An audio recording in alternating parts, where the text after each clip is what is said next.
Reporter breaking വാർത്തയിലേക്കാണ് നമ്മൾ ഇനി പോകുന്നത്. പാലക്കാട് ചേലക്കര ഉപതെരഞ്ഞെടുപ്പിൽ കോൺഗ്രസ് സ്ഥാനാർത്ഥി നിർണയം അന്തിമഘട്ടത്തിലെന്ന വിവരം വരുന്നു. രാഹുൽ മാങ്കൂട്ടത്തിൽ, VT ബൽറാം, VP സരിൻ, സുമേഷ് അച്യുതൻ എന്നിവരാണ് പാലക്കാട്ടെ സാധ്യതാ പട്ടികയിലുള്ളത്.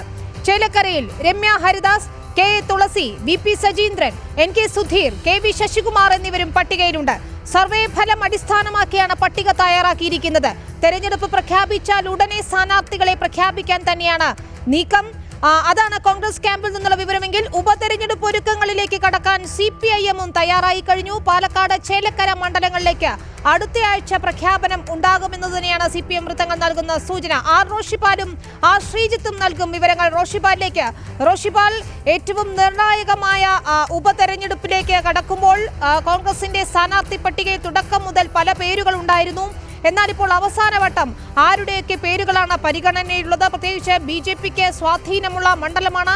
അവിടെ ആരെയായിരിക്കും കോൺഗ്രസ് രംഗത്തിറക്കുക എന്നൊരു ചോദ്യമുണ്ട്. യുവാക്കൾക്ക് തന്നെയായിരിക്കും പരിഗണന എന്നത് തന്നെയാണ് മനസ്സിലാക്കേണ്ടതല്ലേ?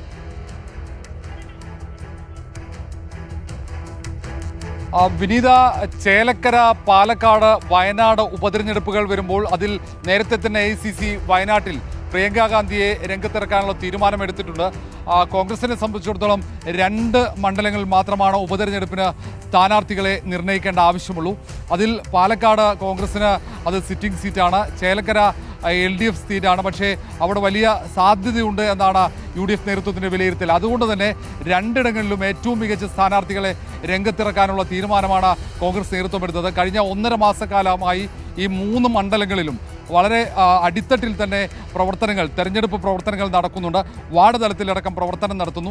ഇപ്പോൾ സ്ഥാനാർത്ഥി നിർണയം അതിൻ്റെ അന്തിമഘട്ടത്തിലേക്ക് എത്തുന്നു എന്ന വിവരങ്ങളാണ് കോൺഗ്രസ് വൃത്തങ്ങളിൽ നമുക്ക് ലഭിക്കുന്നത്. അതിൽ 2 മണ്ഡലങ്ങളിലും 5 വീതം പേരെയാണ് സാധ്യതാ പട്ടികയിലുള്ളത്. പാലക്കാടാണെങ്കിൽ യൂത്ത് കോൺഗ്രസിൻ്റെ സംസ്ഥാന അധ്യക്ഷൻ രാഹുൽ മാങ്കൂട്ടത്തിൽ, KPCC ഉപാധ്യക്ഷൻ VT ബൽറാം, ഒപ്പം KPCCയുടെ ഡിജിറ്റൽ വിഭാഗത്തിൻ്റെ തലവനായ VP സരിൻ അടക്കം സുമേഷ് അച്യുതൻ, KA അച്യുതൻ MLA-യുടെ മകൻ ഉൾപ്പെടെയുള്ള 5 പേരുടെ പട്ടിക. ഒപ്പം ചേലക്കരയിലാകട്ടെ മുൻ MP ആയ രമ്യ ഹരിദാസ്, ഒപ്പം VK ശ്രീകണ്ഠൻ്റെ ഭാര്യയും കോൺഗ്രസിൻ്റെ നേതാവുമായ KA തുളസി, ഒപ്പം VP സജീന്ദ്രൻ, മുൻ MLA ആയ VP സജീന്ദ്രൻ തന്നെയാണ് മണ്ഡലത്തിൻ്റെ ചുമതലയും. Advocate PM Niyas, VP Sajeendran ഉൾപ്പെടെയുള്ള 2 KPCC ജനറൽ സെക്രട്ടറിമാർക്കാണ് ചേലക്കര മണ്ഡലത്തിൻ്റെ ചുമതല നൽകിയിരിക്കുന്നത്. കഴിഞ്ഞ 1 മാസത്തിലേറെയായി 2 നേതാക്കളും ഈ മണ്ഡലം കേന്ദ്രീകരിച്ച് പ്രാഥമിക പ്രവർത്തനങ്ങൾ നടത്തുന്നുണ്ട്. ചേലക്കരയിൽ മറ്റ് 2 നേതാക്കൾ കൂടി സാധ്യതാ പട്ടികയിലുണ്ട്. ഒന്ന് അതിൽ സുധീറാണ്, NK സുധീർ, മറ്റൊന്ന് ശശികുമാറാണ്. 2 പേരും KPCC ഭാരവാഹികൾ കൂടിയാണ്. ഈ 2 മണ്ഡലങ്ങളിലും വിജയത്തിൽ കുറഞ്ഞതില്ല എന്ന രീതിയിൽ തന്നെയാണ് കോൺഗ്രസിൻ്റെ പ്രവർത്തനങ്ങൾ നടക്കുന്നത്. പ്രതിപക്ഷ നേതാവ് തന്നെ നേരിട്ട് കഴിഞ്ഞ 1.5 മാസത്തിനിടയിൽ 7 തവണയാണ് 2 മണ്ഡലങ്ങളിലെയും പ്രവർത്തനങ്ങൾ, അവിടെയുള്ള തെരഞ്ഞെടുപ്പ് മുന്നൊരുക്കങ്ങൾ വിലയിരുത്താൻ എത്തിയത്. അതിൽ 4 വട്ടം അവലോകന യോഗങ്ങളിൽ 2 മണ്ഡലങ്ങളിലും പ്രതിപക്ഷ നേതാവ് VD സതീശൻ പങ്കെടുത്തു. KPCC നേതൃത്വം കൃത്യമായി അവിടുത്തെ പ്രാഥമിക പ്രവർത്തനങ്ങളടക്കം വിലയിരുത്തിയാണ് മുന്നോട്ട് പോകുന്നത്.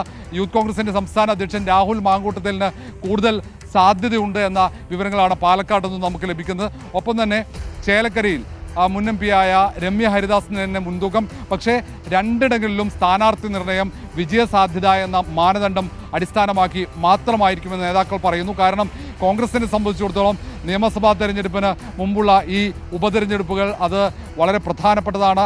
കോൺഗ്രസ് പ്രവർത്തകർക്ക് സംബന്ധിച്ചിടത്തോളം അവർക്ക് വൈകാരികമായി ഈ പാലക്കാട് മണ്ഡലം നിലനിർത്തേണ്ട ഒരാവശ്യം. ഒന്ന്, ഷാഫി പറമ്പിൽ വടകരയിലേക്ക് മാറിയപ്പോൾ ഉണ്ടായ ഒഴിവ്. അതുകൊണ്ട് തന്നെ ഷാഫി അവിടെ കേന്ദ്രീകരിച്ച് പ്രവർത്തിക്കുമെന്ന കാര്യത്തിൽ സംശയമില്ല. മുത്തലീബ് KPCC ജനറൽ സെക്രട്ടറിയാണ് അവിടെ മണ്ഡലത്തിന്റെ ചുമതല. പ്രവർത്തിക്കാൻ ആഗ്രഹിക്കുന്ന ഒരാളാണ്. പക്ഷേ KPCCയുടെ വൈസ് പ്രസിഡന്റാണ്. അദ്ദേഹത്തിന് എവിടെ വേണമെങ്കിലും മത്സരിച്ചാൽ ജയസാധ്യതയുണ്ട് എന്ന് തന്നെയാണ് പാർട്ടിയുടെ വിലയിരുത്തൽ. P സരിൻ ഒറ്റപ്പാലം, ഷൊർണൂരൊക്കെ കേന്ദ്രീകരിച്ചുകൊണ്ട് പ്രവർത്തിക്കുന്നു. സുമേഷ് അച്യുതനുണ്ട്. ഒപ്പം രാഹുൽ മാങ്കൂട്ടത്തിൽ യൂത്ത് കോൺഗ്രസിന്റെ സംസ്ഥാന അധ്യക്ഷനുണ്ട്. ഷാഫി പറമ്പിലിന്റെ വിശ്വസ്തൻ കൂടിയാണ് അദ്ദേഹം. അതുകൊണ്ട് തന്നെ രാഹുൽ മാങ്കൂട്ടത്തിനായിരിക്കുമോ കൂടുതൽ സാധ്യത പാലക്കാട് എന്നൊരു ചോദ്യമുണ്ട്. എന്തൊക്കെ കാര്യങ്ങളാണ് ഈ സർവേയിൽ രാഹുലിന് അനുകൂലമായിട്ടുള്ളത്? ഒപ്പം മറ്റു നേതാക്കളുടെ കാര്യത്തിൽ പ്രത്യേകിച്ച് മുതിർന്ന നേതാക്കളുടെ ഉൾപ്പെടെ അഭിപ്രായം തേടിയ ശേഷമായിരിക്കുമല്ലോ ഇത്തരത്തിലൊരു അന്തിമ പട്ടികയിലേക്ക് പാർട്ടി എത്തിയിട്ടുണ്ടാവുക സ്വാഭാവികമായി.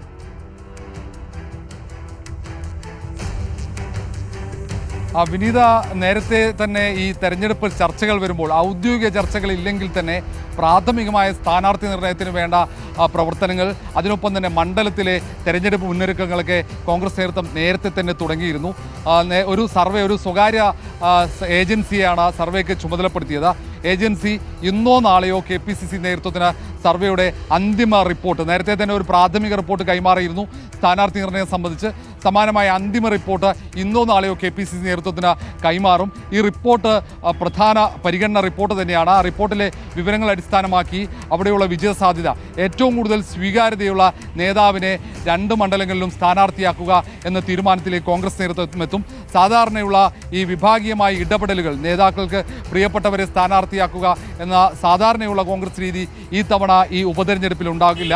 തൃക്കാക്കര ഉൾപ്പെടെയുള്ള മണ്ഡലങ്ങളിൽ നടന്ന, പുതുപ്പള്ളി അടക്കം നടന്ന തെരഞ്ഞെടുപ്പ് രീതി തന്നെയായിരിക്കും ഈ പാലക്കാടും ചേലക്കരയിലും അവലംബിക്കുക. അവിടെ തെരഞ്ഞെടുപ്പ് പ്രഖ്യാപനം ഉണ്ടാകുമ്പോൾ തൊട്ടു പിന്നാലെ അടുത്ത മണിക്കൂറിൽ തന്നെ സ്ഥാനാർത്ഥിയെ പ്രഖ്യാപിക്കുക എന്ന ഒരു തീരുമാനമാണ് KPCC നേതൃത്വം എടുത്തത്. അതിൻ്റെ മുന്നൊരുക്കമാണ് ഏതാണ്ട് ഇപ്പോൾ നടക്കുന്നതും. അവിടെ നേരത്തെ സൂചിപ്പിച്ചതുപോലെ പാലക്കാട് KPCCയുടെ ജനറൽ സെക്രട്ടറിയായ മുത്തലിബിന് മണ്ഡലത്തിൻ്റെ ചുമതല നൽകി 1.5 മാസക്കാലമായി അവിടെ കേന്ദ്രീകരിച്ച് പ്രവർത്തിക്കുന്നു. തൊട്ടിപ്പുറത്ത് ചേലക്കരയിലാണെങ്കിൽ VP സജീന്ദ്രനും ഒപ്പം അഡ്വക്കേറ്റ് PM നിയാസും മണ്ഡലം കേന്ദ്രീകരിച്ച് പ്രവർത്തിക്കുന്നു. KPCC നേതൃത്വവും ഒപ്പം തന്നെ പ്രതിപക്ഷ നേതാവ് അടക്കം നേരിട്ട് അവിടെയുള്ള മണ്ഡലത്തിലെ പ്രവർത്തനങ്ങൾ, തെരഞ്ഞെടുപ്പ് പ്രവർത്തനങ്ങൾ അടക്കം അവലോകനം ചെയ്യുന്നു. ആ തരത്തിൽ മുന്നോട്ട് പോകുമ്പോഴാണ് സ്ഥാനാർത്ഥി നിർണയം അത് അന്തിമഘട്ടത്തിലേക്ക്, അടുത്തയാഴ്ച തെരഞ്ഞെടുപ്പ് പ്രഖ്യാപനം ഉണ്ടാകുമെന്ന ഒരു വിലയിരുത്തലാണ് കോൺഗ്രസ് നേതൃത്വത്തിലുള്ളത്. അങ്ങനെയെങ്കിൽ അതിന് തൊട്ടു പിന്നാലെ തന്നെ പ്രഖ്യാപനം നടന്നാൽ അടുത്ത മണിക്കൂറിൽ സ്ഥാനാർത്ഥികളെ പ്രഖ്യാപിക്കുക എന്നതാണ് കോൺഗ്രസിൻ്റെ ലക്ഷ്യം. ഒരു തരത്തിലും തർക്കങ്ങൾ ഉണ്ടാകില്ല എന്ന് കോൺഗ്രസ് നേതൃത്വം പറയുന്നു.